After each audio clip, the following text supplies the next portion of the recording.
Hello everyone. आज जो है वो हम पढ़ेंगे कोशिका के भाग। लास्ट वीडियो में जो है वो हमने पढ़ा था कोशिका के बारे में, कोशिका के बारे में जाना था, कोशिका के प्रकार के बारे में पढ़ा था। आज जो है वो हम कर रहे हैं कोशिका के भाग।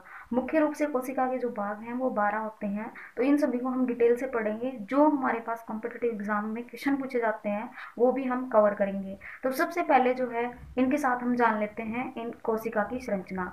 तो कोशिका की जो संरचना है वो अपने पास इस तरीके से होती है जैसे कि आपको राइट साइड बोर्ड पे दिखाया गया है। कोशिका की संरचना में सबसे जो मेन पार्ट है वो अपने पास होता है अंदर की तरफ जो होता है वो केंद्रक। केंद्रक के चारों ओर जो अपने पास केंद्रक के बाहर का जो आवरण होता है वो अपने पास केंद्रक झिल्ली कहलाता है। और केंद्रक झिल्ली के साथ जो द्रव भरा होता है वो कोशिका द्रव्य कहलाता है। और कोशिका द्रव्य का बाहर का जो भाग है वो कोशिका झिल्ली कहलाता है। कोशिका जो है संरचना के आधार पर जंतु कोशिका और पादप कोशिका में विभाजित होती है। जंतु कोशिका जो है वो मुख्य रूप से प्रोटीन और लिपिड से बनी होती है, और पादप जो कोशिका है वो सेलुलोज से बनी होती है। ये हमने लास्ट वीडियो में असीम और ससीम में भी किया था। नेक्स्ट जो है हम इसका पहला पार्ट शुरू कर रहे हैं। पहला पार्ट है अपने पास जीवद्रव्य कला यानी सेल मेम्ब्रेन्स। इसको हम प्लाज्मा मेम्ब्रेन्स भी कहते हैं। जीवन की जो आधारशिला होती है वो अपने पास जीवद्रव्य कला है, यानी इसको हम रसदानी के नाम से भी जानते हैं। मुख्य रूप से जो जीवद्रव्य कला है वो सोल और जलीय अवस्था में पाई जाती है। सोल अवस्था में तब होती है जब ये अर्ध तरल अवस्था में हो, और जलीय अवस्था में तब होती है जब ये अर्ध ठोस अवस्था में हो। मुख्य रूप से जीवद्रव्य कला के अंदर 80% पानी की मात्रा होती है। इसके खोजकर्ता है पुरकिंजे। सबसे पहले पुरकिंजे ने 1840 में इसको प्रोटोप्लाज्मा या जीवद्रव्य कला नाम दिया था। इसका जो निर्माण है मुख्य रूप से वसा और प्रोटीन से होता है। यानी जीवद्रव्य कला किससे निर्मित होती है, तो वो होती है अपने पास वसा और प्रोटीन से। इसके मुख्य कार्य होते हैं कोशिका के ऊपर नियंत्रण करना। यानी आपसे पूछ लिया जाए कोशिका का वह कौन सा भाग है जो कोशिका के ऊपर नियंत्रण करता है, तो वह अपने पास है जीवद्रव्य कला। जीवद्रव्य कला के मुख्य रूप से दो भाग होते हैं, केंद्रक और कोशिका द्रव्य। केंद्रक जो है वो क्रोमोसोम और जीन से बना होता है। केंद्रक के खोजकर्ता जो है वो अपने पास रॉबर्ट ब्राउन है। और केंद्रक के मुख्य रूप से 4 भाग होते हैं, और वो 4 भाग हैं अपने पास केंद्रक झिल्ली, केंद्रक द्रव्य, केंद्रिका और क्रोमेटिन जलिका। तो सबसे पहले केंद्रक झिल्ली। केंद्रक झिल्ली जो होती है केंद्र के चारों ओर का जो भाग है, केंद्रक के चारों ओर का जो भाग है वही अपने पास क्या कहलाता है, केंद्रक झिल्ली कहलाता है। केंद्रक द्रव्य अपने पास जो द्रव अवस्था में, इसमें गाढ़े रूप से मतलब एक तरल अवस्था या गाढ़े रूप का जो पदार्थ भरा होता है वो अपने पास केंद्रक द्रव्य होता है, और ये पीले रंग का होता है। केंद्रिका जो होती है वो आरण्य का भंडार ग्रह कहा जाता है। केंद्रिका क्या कहलाती है ये आपसे पूछा जा सकता है। तो केंद्रिका जो है वो अपने पास आरण्य का भंडार ग्रह होता है। केंद्रिका का मुख्य कार्य होता है कोशिका विभाजन में सहायकी। यानी केंद्रिका जो है वो क्या करती है, कोशिका विभाजन में सहायता करती है। क्रोमेटिन झिल्लिका जो होती है वो महीन धागे होते हैं जिनको हम गुणसूत्र कहते हैं, यानी आगे जाके गुणसूत्र में सहायक होती हैं। कोशिका द्रव्य जो होती हैं वो मुख्य रूप से जो है वो कार्बनिक और अकार्बनिक पदार्थों से बने होते हैं। तो ये थे जीवद्रव्य कला। जीवद्रव्य कला के ऊपर जो क्वेश्चन पूछे जाते हैं वो आपको एक बार फिर से बता देते हैं। खोजकर्ता पूछे जाते हैं, जीवन की आधारशिला किसे कहा जाता है, फिर कोशिका की जो अपने पास संरचना है वो किन में डिवाइड होती है, तो जंतु कोशिका और पादप कोशिका। पादप कोशिका में आपसे पूछ लिया जाता है कि इसकी जो बाहरी आवरण है वो किसका बना होता है, या पादप कोशिका किससे बनी होती है, पादप कोशिका की भित्ति कैसी होती है, किसकी बनी होती है, तो ये भी पूछ लिया जाता है। तो सेलुलोज। और जंतु कोशिका की जो है वो अपने पास प्रोटीन और लिपिड से बनी होती है। कोशिका द्रव्य किस से बना होता है, तो कार्बनिक अकार्बनिक। और केंद्रक के खोजकर्ता कौन है, तो रॉबर्ट ब्राउन। और इन्होंने खोज कब की थी, 1831 में। प्रोटोप्लाज्मा नाम किसने दिया था, तो ये है अपने पास पुरकिंजे। नेक्स्ट जो पार्ट है वो अपने पास है कोशिका भित्ति यानी सेल वॉल। कोशिका भित्ति जो है मुख्य रूप से पादप में पाई जाती है, और कोशिका भित्ति जो है सेलुलोज की बनी होती है। ये क्या करती है, अपने पास पादप को बाहरी आघातों से बचाती है, यानी पेड़ पौधों में पाई जाती है। और पेड़ पौधों में ये जो कोशिका भित्ति है वो सेलुलोज की बनी होती है और उनको बाहरी चोटों से बचाती है। थर्ड जो पार्ट है वो अपने पास है गोल्जी कोए। गोल्जी कोए की खोज करता है केमिको गोल्जी। और गोल्जी कोए को हम ट्रैफिक पुलिस के नाम से जानते हैं, परंतु गोल्जी कोए को पेड़ पौधों में जो है वो डिप्टियोसोम के नाम से जाना जाता है, यानी ये चीज ध्यान रखनी है।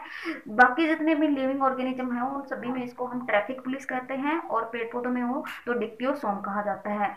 गोल्जी कोए का मुख्य रूप से जो कार्य है वो है ग्लाइकोप्रोटीन का निर्माण करना और कोशिका भित्ति और प्रोटीन का निर्माण करना।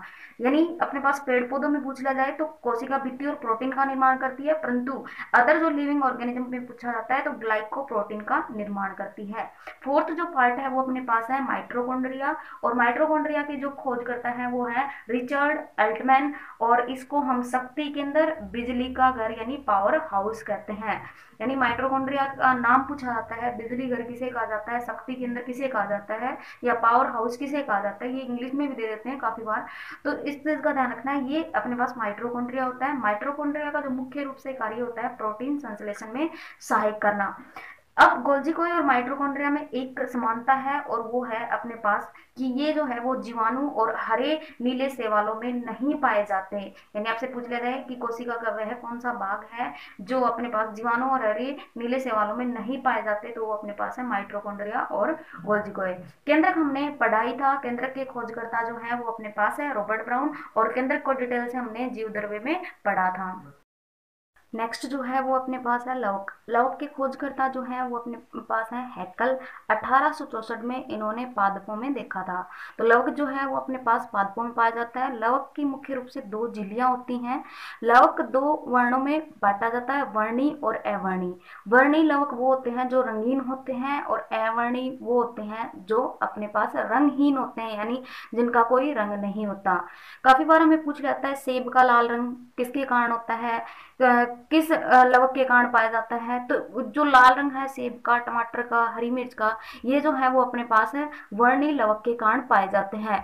जड़ें जो होती हैं वो अवर्णी लवक में आती हैं। तो आपसे पूछ लिया जाए जड़ें जो है मुख्य रूप से किस में आती हैं, तो अवर्णी लवक में आते हैं।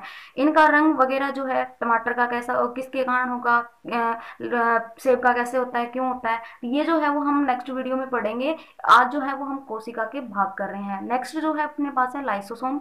लाइसोसोम के जो खोज करता है वो है अपने पास डी डुबे, और लाइसोसोम को जो है वो आत्महत्या की थैली कहा जाता है, यानी सुसाइड बैग किसे कहा जाता है। ये क्वेश्चन आपसे काफी बार पूछा लिया गया है, कॉम्पिटेटिव एग्जाम में आपने देखा भी होगा। सुसाइड बैग या आत्महत्या की थैली किसे कहा जाता है, तो लाइसोसोम को। लाइसोसोम का मुख्य कार्य होता है भोजन और अंतःकोशिकी पाचन में सहायक करना, यानी भोजन को पाचन करने में और अंतःकोशिकी पाचन में सहायक सिर्फ कौन करता है, अपने पास लाइसोसोम। फिर नेक्स्ट जो है वो अपने पास है अंतःद्रव्य जालिका। तो अंतःद्रव्य जालिका की जो खोज करता है वो है पोर्टर।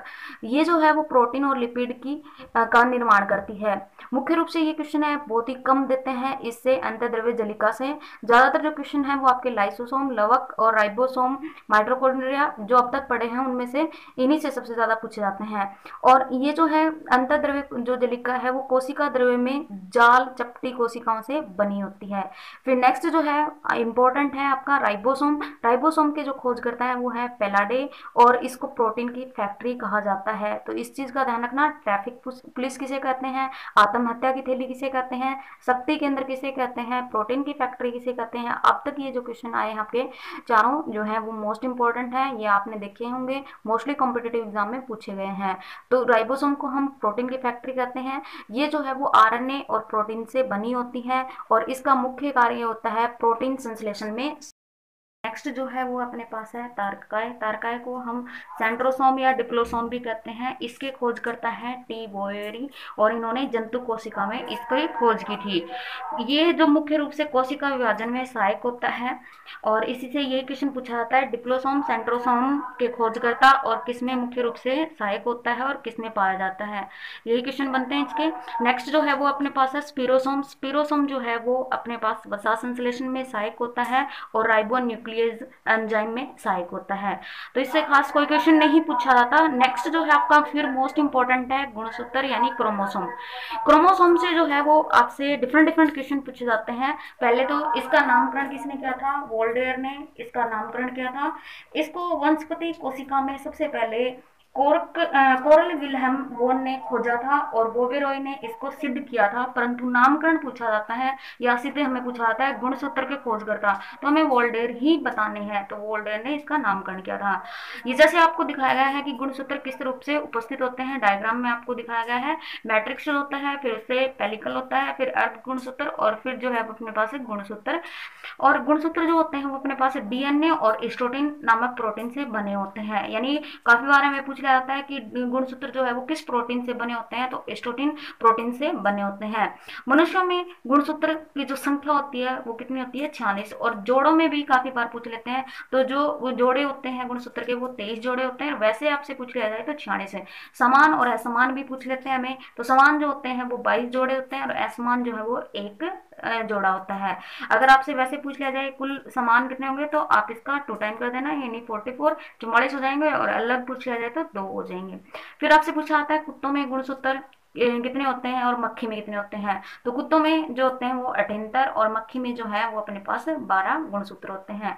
गुणसूत्र का जो मुख्य कार्य होता है वो होता है जननी को एक पीढ़ी से दूसरी पीढ़ी में ले जाना, यानी गुणसूत्र जो होते हैं अपने पास पीढ़ी दर पीढ़ी चलते रहते हैं। अब आपको फिर से बता देते हैं कि जो कोशिका के अंदर जो मोस्ट इंपॉर्टेंट पार्ट है वो कौन कौन से हैं, तो हम अपोजिट से ही स्टार्ट कर रहे हैं। सबसे पहला आपका गुणसूत्र जो है, इससे सबसे ज्यादा क्वेश्चन पूछ लेते हैं। फिर आपको पूछ लेते हैं डिप्लोसोम, यानी सेंट्रोसोम डिप्लोसोम, यही ज्यादातर पूछा जाता है।